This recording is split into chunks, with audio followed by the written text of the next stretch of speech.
बिस्मिल्लाहिर्रहमानिर्रहीम। अस्सलामु अलैकुम वरहमतुल्लाहि वबरकातुहू। उम्मीद करती हूँ कि तमाम देखने वाले खैर वाफ़ियत से होंगे, अल्लाह ताला की रहमतों के साए में होंगे। तो मेरा उन्वान अहादीस नबी सल्लल्लाहु अलैहि वसल्लम, मौजू चल रहा था नमाज का बयान, जिसका हवाला बुखारी शरीफ की किताब।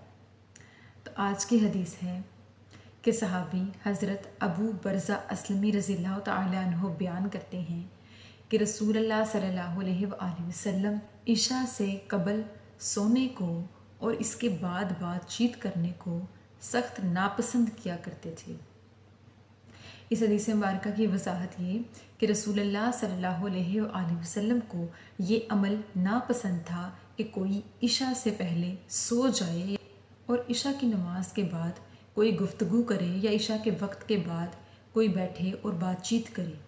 यानी इस हदीस मुबारका से ये साबित होता है कि आका अलैहिस्सलाम ने इन दो वक्तों को ख़ास करते हुए ये बताया कि इशा से पहले का वक्त ऐसा है कि जो ज़वाल का वक्त है। इशा की नमाज से पहले नहीं सोना चाहिए, लेकिन अगर कोई मरीज़ है या अगर किसी की कोई मजबूरी है तो वो सो सकता है, लेकिन इशा की नमाज को पढ़ने से कबल सोना आका अलैहिस्सलाम ने नापसंद फरमाया।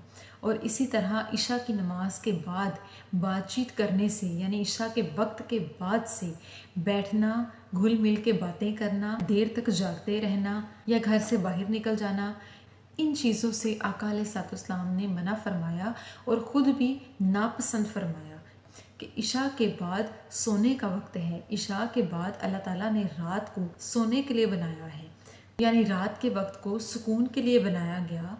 जैसे ही कोई इशा की नमाज़ पढ़े तो उसके बाद वो आराम करे, खामोशी इख्तियार करे, अपने घरों में ठहरा रहे, घरों से बाहर ना निकले, महफिल लगा के लोगों में बातचीत ना करे, बैठ के देर तक जागता ना रहे, अपने घरों में जलते हुए दियों को बंद कर दे और आराम करे। क्योंकि अल्लाह ताला ने दिन के उजाले को बातचीत करने के लिए, घुल मिल कर बैठने के लिए, घर से बाहर जाने के लिए और तमाम दुनिया के काम करने के लिए अल्लाह ताला ने दिन को बनाया।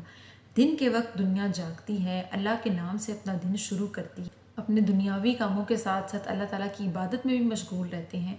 और जैसे ही दिन का इख्तिताम होता है तो आका अलैहिस्सलाम ने ये बात फरमाई कि दिन के इख्तिताम पर आराम करना चाहिए, सो जाना चाहिए। जैसे कि अल्लाह ताला की दूसरी मखलूक जितने भी परिंद चरिंद हैं, परिंदे जानवर हैं, तमाम छुप जाया करते हैं, रात के अंधेरे में कोई परिंदा नज़र नहीं आता।